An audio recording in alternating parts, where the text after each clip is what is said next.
even if IJESHA by person, IYABO, you should allow the court to do the justice, not you. For you, traitor téèyàn kankan ò gbọdọ̀ ní nǹkan tí ò gbọdọ̀ ní nǹkan kan ṣe pẹ̀lú ẹni. IYABO, ẹ̀dá tó bá fẹ́ bímọ tó fẹ́ jèrè ọmọ tó fẹ́ jẹ wọn mọ́, kódà kò gbọdọ̀ kí ẹ, o gbọdọ̀ kí kẹ́ni yẹn dáhùn. Àjàgà tó wà lórí ẹ ó ju ọjọ́ orí ìyá ẹ lọ. Ẹ̀yin tèmi, Lizzy Anjorin ó ti blast IYABO Ojo. Ó blast rẹ̀, ó sọ wípé ó ní bó tẹ̀ jẹ́ wípé bàbá Ìjẹ̀ṣà pé ó tiẹ̀ pààyàn ni. Ó ní ṣèbí àti ẹ̀ jẹ́ kí ilé ẹjọ́ kí ó dájọ́ rẹ̀. Ó ní kí nìdí tí ó fi ń sà sí bàbá Ìjẹ̀ṣà. Ẹ̀yin èèyàn wa, ẹ jẹ́ ká gbádùn ọ̀rọ̀ yìí. Wọ́n lẹ́ni tó wẹjúlẹ̀ rúmbà. Oníṣòwò ni mí. I've been in the business for many years, for over 4 decades. I've been into business. Tí community kan bá ń tòrò, IYABO Ojo bẹ̀ ni ò tí ì dàgbà. Tí community kan bá ń tòrò, tí business kan bá ń ṣe dáadáa. If you look at what Awokawo the killer has done to the Yoruba, let's look at the entertainment industry since IJESHA left. So what happened to the comedy side of Yoruba entertainment? Since she did Mohbad case,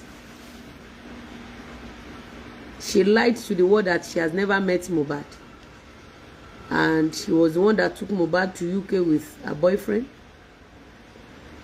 and she lied to the whole world.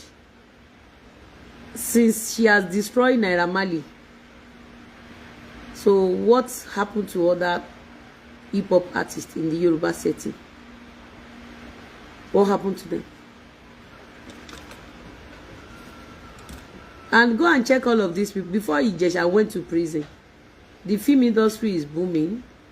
Before IYABO attacked Mohbad and Naira Marley's case, the hip-hop Yoruba setting is doing well. You see, Ogbonro Kapere, as some of us want good for the society, there are some people that doesn't want the society to be good. I used to say something and I'll keep saying it. Okay.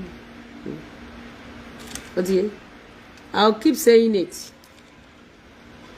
So, bá mi tán iPhone yẹn. Yeah, my comments.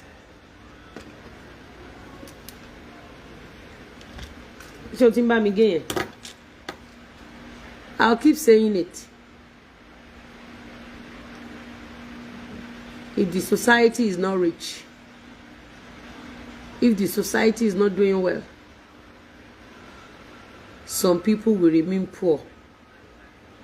If you know how success circulates, you will be at the end of supporting people to grow.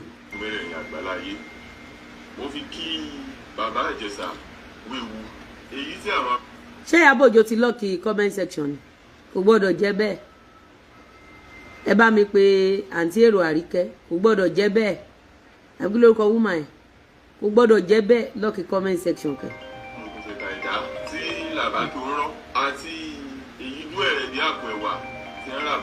Èwo ni jùwẹ̀rẹ̀? Èwo ni jùwẹ̀rẹ̀ bí àpò ẹ̀wà? Èwo tún ni jùwẹ̀rẹ̀ bí àpò ẹ̀wà? Èwo ló tún jùwẹ̀rẹ̀? I like that guy, he's speaking now. IYABO máa ta ilé ọmọ Igbo.